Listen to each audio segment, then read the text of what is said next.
오늘은 기독교 대한성결교회가 지키는 순교자 기념 주일이고 우리 교회로는 교회 창립 102주년이 되는 주일입니다. 1917년에 여러분들이 보신 영상처럼 한상호 집사님과 김선혜 자매가 영천 밖에서 예배를 드린 것이 기화가 돼서 독립문 하늘이교회가 시작이 되어 102주년이 되었습니다. 또 오늘 여러분들에게 보여드리는 영상은 조금 전에 보여드린 영상은 철원교회에서 심우하시다가 순교하신 박봉진 목사님의 영상입니다. 지금 여러분들이 보시는 흉상은 우리 기독교 대한성결교회 총회본부에 가면 흉상이 있는데 이 흉상은 역사편찬위원회 또 역사에 많이 관심을 가졌던 수유리교회 방인근 목사님 그 교회가 헌금을 해서 만든 박봉진 목사님의 흉상입니다.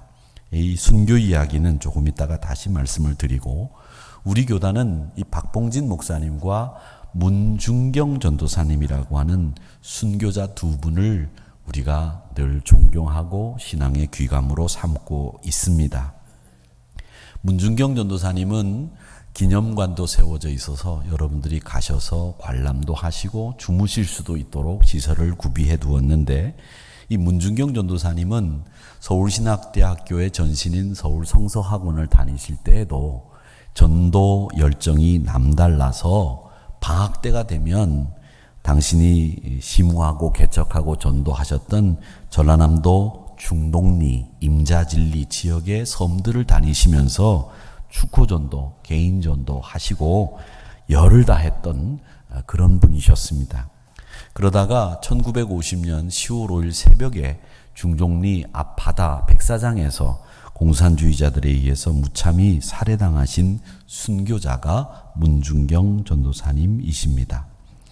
우리가 이 교회 창립 102주년과 또 순교자 기념주의를 지키면서 우리 한우리교회가 앞으로 더 아름답고 주님이 기뻐하시는 교회가 되기 위해서 이 순교의 정신 이어받을 필요가 있다 생각을 하고 우리가 또 다음 세대에게까지 이 순교의 신앙을 나눠줄 수 있는 기성세대, 기성신자들이 되었으면 좋겠다는 생각으로 오늘 말씀을 나누려고 합니다.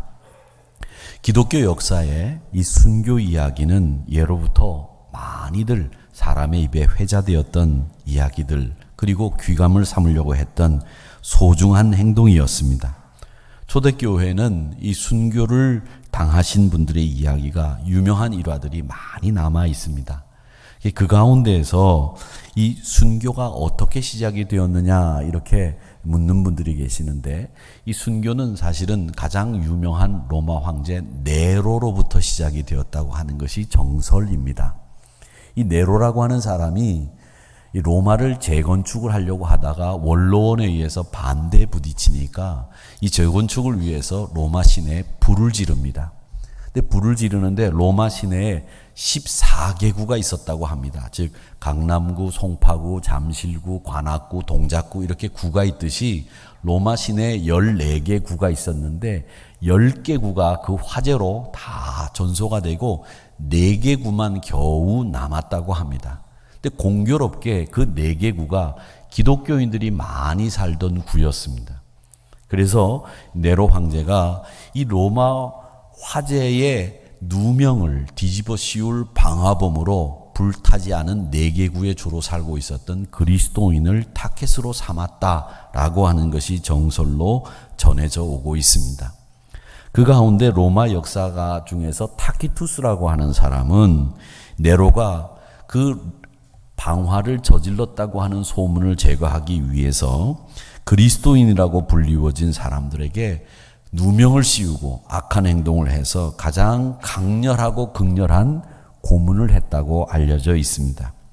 이런 유명한 순교, 핍박의 시작의 역사도 있지만 또 알려지지 않은 순교의 이야기들도 많이 있는데 그 가운데 하나가 로마 황제 세베루스 당시에 북아프리카 카르타고에 있었던 두 여성의 이야기입니다. 한 여성은 페르페투아라고 하는 20살이 약간 넘은 귀족이었고 그녀를 돕는 펠리키타스라고 하는 여성, 이 두 사람이 기독교 신앙으로 똘똘 뭉쳐 있었는데 이분들이 이 기독교 신앙을 가지고 있다는 이유로 로마에 붙잡혔습니다. 이 페르페투아는 귀족 여성이었기 때문에 일찍 결혼을 해서 젖을 떼지 않은 아기가 있었다고 합니다. 근데 고문을 받을 때 아버지가 귀족이었기 때문에 명망가였기 때문에 딸을 면회하러 왔다가 기독교 신앙을 버리도록 종용했답니다. 그런데 이 고문당하던 딸이 아버지에게 기독교 신앙을 버리라고 종용하러 왔던 아버지에게 이렇게 이야기했다고 그래요. 아버지, 저게 뭡니까? 꽃병을 가리키면서 말이죠. 그래서 아버지가 꽃병이다 그렇게 이야기를 했더니 아버지, 꽃병을 꽃병이라고 불러야 되듯이 기독교인을, 신앙을 가지고 있는 기독교인을 기독교인이라고 부를 수밖에 없는 것 아닙니까? 이렇게 이야기를 하면서 자신의 신앙의 지조를 지켰다고 합니다. 이후 다시 아버지는 이 페르페투아를 찾아와서 사랑의 마음으로 신앙을 버리도록 권면합니다. 아직 너희 어머니가 살아있지 않느냐? 네가 너희 어머니보다 먼저 죽으려고 하느냐? 아직 너에게는 젖된 아기가 있는데, 자식이 있는데 그 자식을 두고 네가 죽으려고 하느냐?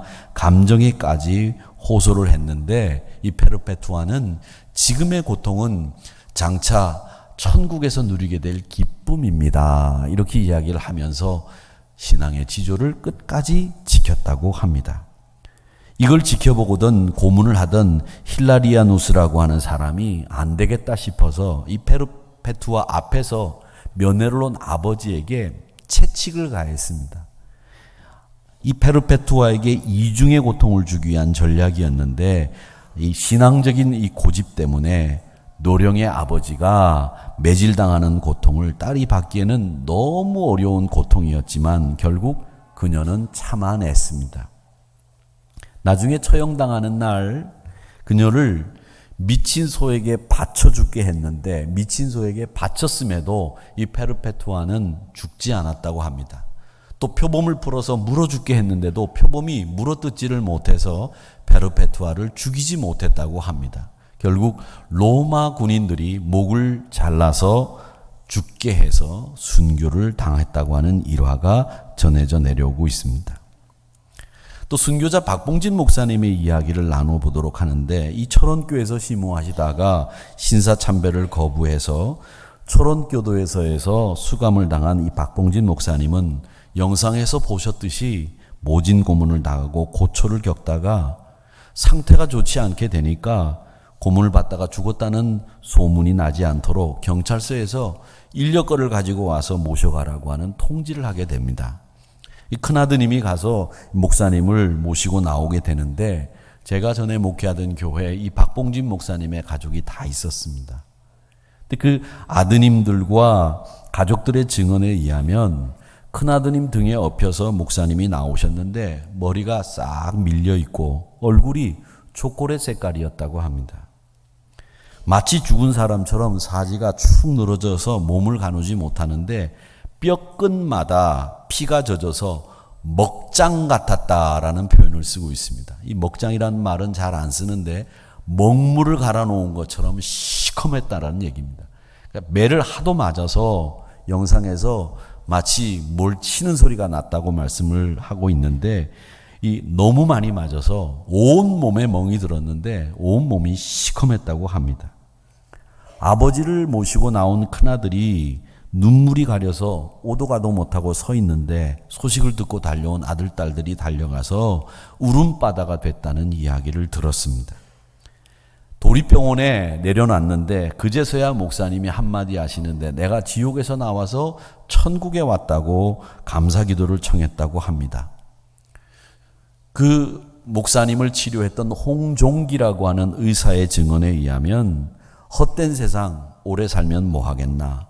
하늘 천사가 나를 부르러 왔습니다. 나는 천국 갑니다. 이렇게 마지막 말씀을 남기시고 1943년 그러니까 해방되기 2년 전 8월 15일 새벽에 하나님의 부르심을 받았다고 합니다. 8월 10일 날 철원교도소에서 나와서 닷새 동안 투병 생활을 하다가 8월 15일 새벽에 하나님의 부르심을 받은 겁니다. 국군이 쇠하던 조선조 1890년 정절의 고향인 이 평택에서 태어나셔서 어둡고 비바람 불던 시절에도 하나님의 사람으로 끝까지 정절을 지키다가 54세라고 하는 나이로 하나님의 부르심을 받았습니다. 저는 102주년 한우리교회 설립 기념, 창립 기념 주일을 지키면서 또 순교자 기념 주일을 지키면서 우리 믿음의 선배들이 어떻게 신앙을 지켜서 한우리 독립문교회를 어떻게 세웠을 것이고 또 순교자들은 어떤 마음으로 순교의 자리에서 의연하게 맞설 수 있었을까, 이런 생각을 해보다가 저는 그분들이 우리 교회를 개척하고 또 순교자의 자리에서 자신의 그 믿음을 지켜냈던 그분들에게는 한 가지, 그분들에게 마음속에는 소원이 있었기 때문에 그 소원 때문에 순교 현장에서도 또 1917년 영천이라고 하는 외진 서울의 변방에서 교회를 개척할 수 있는 마음을 가질 수 있지 않았을까 생각을 합니다.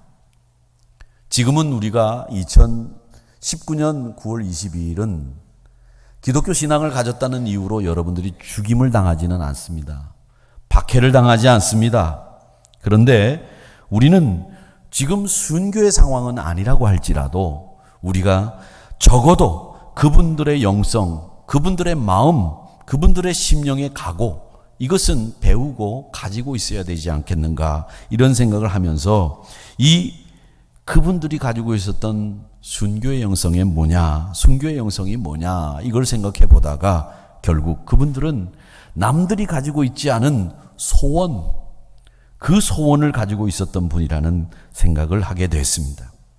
순교자들이 독립문 한우리교회를 개척했던 그분들이 가지고 있었던 소원, 그 소원이 도대체 뭐냐, 그걸 우리가 가슴속에 품고 지내야 되는 것 아니겠는가라는 생각을 합니다.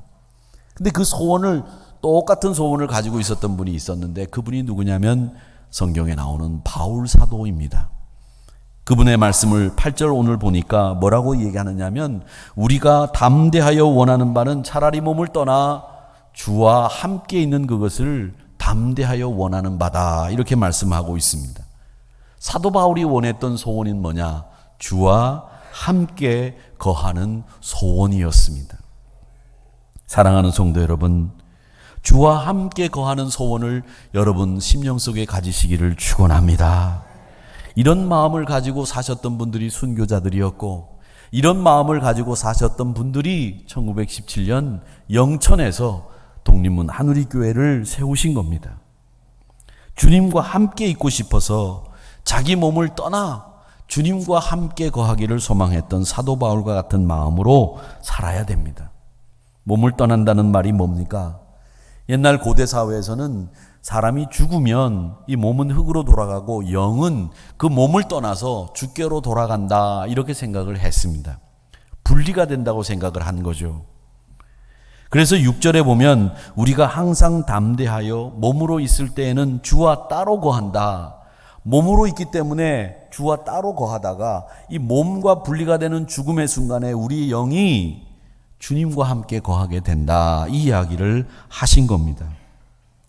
사랑하는 성도 여러분, 사도 바울이 그리고 순교자들이 가지고 있었던 주와 함께 거하려고 하는 마음, 이 마음을 여러분의 소원으로 삼으시기를 축원합니다.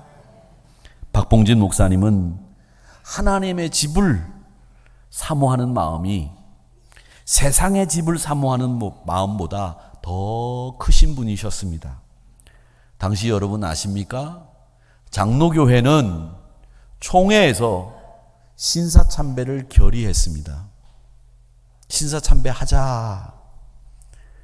천주교회는 교황청에서 신사참배를 해라 명령이 떨어졌어요. 근데 유독 기독교 대한성결교회만 신사참배를 끝까지 반대했습니다. 그래서 성결교회 목사들은 죽을 각오로 목회를 하지 않으면 안 됐습니다. 우리 교단에 잡지 중에 잡지인 유명한 활천이라고 하는 잡지가 있습니다. 그 활천이 폐간이 됐어요. 우리 교단을 폐쇄시켰습니다. 왜? 신사참배를 하지 않는다는 이유로. 우리 교단 목사가 설교를 하면 잡아다 고문하고 죽였습니다. 박봉진 목사님은 비장한 각오로 목사 안수를 받고 겟세마네 동산에서 주를 생각할 때에 이 찬송을 부르면서 순교를 각오하고 설교하셨다고 합니다.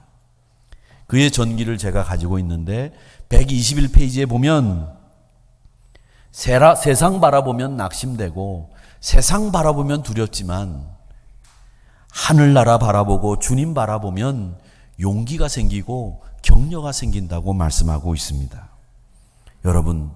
여러분도 순교자들의 영성, 우리 한우리 독립문교회를 개척하신 그분들의 영성, 그 영성을 여러분들이 가지셔야 되겠는데 주님과 함께 거하는 그 영성을 여러분 마음의 소원으로 가지시기를 주님의 이름으로 축원합니다.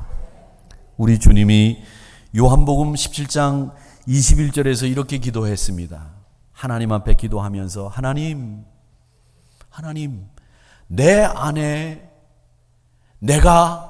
하나님이 내 안에 계신 것처럼, 내가 아버지 하나님 안에 계신 것처럼 그렇게 나를 따르는 제자들이, 나를 따르는 성도들이 우리 안에, 아버지 안에, 내 안에 있게 되기를 바랍니다. 그것을 통해서 세상에 있는 사람들이 아버지께서 나를 보내셨다는 것을 확실히 믿게 해 주시옵소서. 그렇게 기도하셨습니다. 우리 주님은 항상 성부이신 하나님 안에 계셨고 성부이신 하나님도 성자이신 예수 안에 거하셨습니다. 그리고 그것이 우리의 기도이고 또 우리도 그 안에 거하는 것을 통해서 우리 주님이 우리를 구원해 주시기 위해서 이 땅에 오셨다는 것을 믿게 해달라고 기도하셨다는 겁니다. 사랑하는 성도 여러분, 빛이 되고 소금이 되고 찬양하고 기도하고 예배하는 생활 참 중요합니다. 그런데 그 모든 여러분의 행동의 마음속에 주님과 함께 거하기를 소망하는 그 소원이 늘 자리 잡고 있게 되기를 주님의 이름으로 축원합니다. 나중에 우리가 천국 갔을 때 우리 주님이 우리에게 여러 가지를 물으실 텐데 그때 어떻게 왔느냐 이렇게 물으시면 죽어서 왔습니다 이렇게 대답하지 마시고 어떻게 대답하시겠습니까?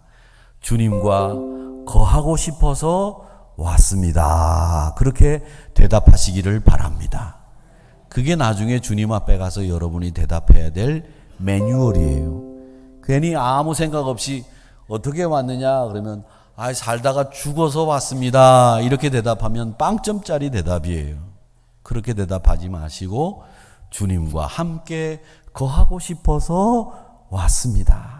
그게 살아있는 동안 저의 소원이었습니다. 이러면 우리 주님이 두 팔을 벌려서 여러분을 환영하게 되실 줄로 믿습니다.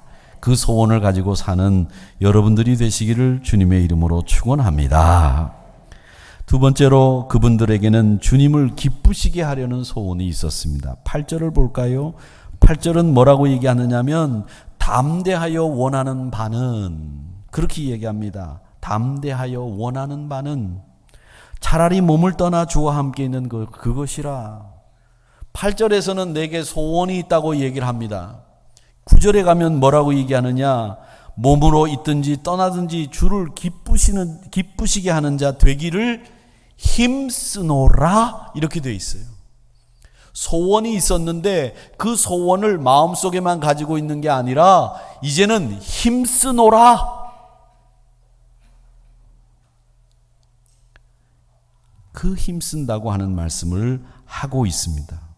소원을 이루기 위해서 힘쓰는 여러분 되셔야 됩니다. 힘쓴다는 말은 주님을 기쁘시게 하기 위해서 내가 거룩한 욕심을 가지고 있다는 말이에요. 큰 꿈을 꾸고 있다는 말입니다. 사랑하는 성도 여러분, 로마서 14장 8절의 말씀 있지 않습니까? 우리가 살아도 주를 위하여 살고 죽어도 주를 위해서 죽나니 그러므로 사나 죽으나 우리가 주의 것이다. 우리가 주의 것입니다. 고린도전서 10장 31절에서는 그렇게 얘기합니다. 그런즉 너희가 먹든지 마시든지 무엇을 하든지 다 하나님의 영광을 위하여 하라 그랬습니다. 우리가 이렇게 살지 못하는 까닭이 있지 않습니까? 주를 기쁘시게 하지 못하고 주를 걱정스럽게 만들던 우리의 신앙생활이 주를 기쁘시게 못했어요. 여러분, 우리 모두 주를 기쁘시게 하는 소원을 갖고 살기를 주의 이름으로 축원합니다. 그러면 어떻게 하면 주를 기쁘시게 할 수 있을까? 히브리서 11장 말씀에 보면 6절에 이렇게 얘기합니다. 믿음이 없이는 하나님을 기쁘시게 하지 못하나니 하나님께 나아가는 자는 반드시 그가 계신 것과 또한 그가 자기를 찾는 자들에게 상 주시는 이심을 믿어야 할지니라. 그렇게 말씀하셨습니다. 그가 자기를 찾는 자들에게 상 주시는 자이심을 믿어야 합니다. 믿음이 없이는 하나님을 기쁘시게 할 수 없습니다. 세상의 어떤 유혹과 위협 앞에서도 넘어지지 않는 믿음으로 하나님을 기쁘시게 하는 여러분들이 되시기를 주의 이름으로 축원합니다. 순교자의 삶은 그래서 사나 죽으나 주를 기쁘시게 하는 삶이었어요. 바울도 전 생애를 순교자의 삶으로 살았습니다. 마지막으로 순교자들은 하늘의 상을 사모하는 소원이 있었습니다. 히브리서 11장에 보면 그걸 우리는 전체를 믿음장 그렇게 부릅니다. 고린도전서 13장은 사랑장 이렇게 부르고 누가복음 15장은 잃어버린 얘기들만 나오니까요. 그렇게 부릅니다. 근데 이분들은 하늘나라 사는 사모하셨어요. 하늘나라 사모하는, 자기를 찾는 자들에게 상 주시는 이심을 믿어라. 그게 믿음이에요. 우리 한국 분들은 정서상 속 보이는 짓을 잘 못합니다. 그리고 속 보이는 짓을 하는 것을 굉장히 혐오해요. 어떤 목적을 가지고 일하는 것을 별로 탐탁지 않게 여긴다는 거죠. 그러니까 우리 한국 분들이 좋아하는 건 뭐냐면 순수, 이걸 좋아합니다. 그래서 상을 받기 위해서 공부한다든지 뭐 이기기 위해서 공부한다든지 그런 것보다도 사실은 명분은 내가 나를 발전시키고 내가 내 나이에 해야 될 일들을 한다, 이런 것으로 열심히 공부를 합니다. 그래서 빨리 승진하기 위해서 열심히 일한다, 남에게 좋은 소리 들으려고 남을 도와준다, 이런 거 별로 좋아하지 않아요. 우리 한국 분들은. 그러니까 속셈이 들여다 보이는 짓은 안 한다는 거죠. 그리고 혹시 속셈이 있어도 그 속셈이 드러나는 걸 별로 탐탁지 않게 여기는 게 우리 한국 분들의 정서라는 거예요. 그래서 한국 분들은 항상 이 명분이 분명해야 그 일을 하고 그 명분에 걸맞게 움직이려고 하지, 명분과 상관없이 배경에 속셈이, 즉 복심이 있으면 그걸 굉장히 싫어한다는 거죠. 제가 여러분에게 질문 하나 하겠습니다. 여러분 공부들 다 하셨을 텐데 공부하실 때 그러면 여러분 상을 받기 위해서 공부하셨습니까? 속셈이 있는 거죠. 어떻게 보면. 아니면 속셈 없이 그냥 공부 열심히 하다가 상 받으셨습니까? 어떤 게 여러분들이 공부하신 이유였어요? 상을 받기 위해서 공부하셨어요? 아니면 공부를 열심히 하다 보니까 상 받으셨어요? 하나 더 경우를 대겠습니다. 아니면 저는 그거하고 상관없이 공부했습니다. 무슨 소리인지 모르시는 분들 계신데, 여러분 속셈이 드러나는 거 우리 한국 분들이 싫어하지만 신앙생활에 있어서는 여러분 분명한 속셈을 가지고 있어야 돼요. 그 속셈이 뭐냐? 상 받기 위해서 신앙생활을 하셔야 됩니다. 순교자들이 한결같이 하나님 나라 상을 바랬어요. 하나님 나라 상을 바라보지 않는 성도들은 하나님 나라 가고 싶지 않은 사람들이죠. 그러기에 여러분, 우리가 주님께서 주실 상이 뭔지를 분명히 알고 계셔야 되고, 주님으로부터 받는 상이 가장 중요한 상이라고 하는 것을 알고 계시고 그 상을 바라야 합니다. 내가 주님 때문에 상 받을 일이 없다면 주님 앞에 영광 돌릴 일이 아무것도 없는 거예요. 그러니까 여러분, 주님 앞에 받을 상이 있다고 하는 것을 알고 그 상을 위해서 열심히 달려가셔야 될 줄로 믿습니다. 믿음은 분명한 가치관을 가지고 사는 확신입니다. 그 확신은 여러분 순교자의 영성, 독립문 하늘의교회를 102년 전에 개척할 때 그분들의 영성은 저는 그리스도를 향한 소원이 있었다고 생각하는데 그 소원이 뭐냐? 그리스도와 함께 거하는 것, 하나님을 기쁘시게 해드리기를 위한 소원, 하나님 나라 상을 바라는 그 소원을 가지고 살았다고 하는 것을 기억하시며 거룩한 이 소원을 여러분 가슴속에 담고 열심히 믿음 생활 감당하시는 저와 여러분이 되시기를 주님의 이름으로 축원합니다.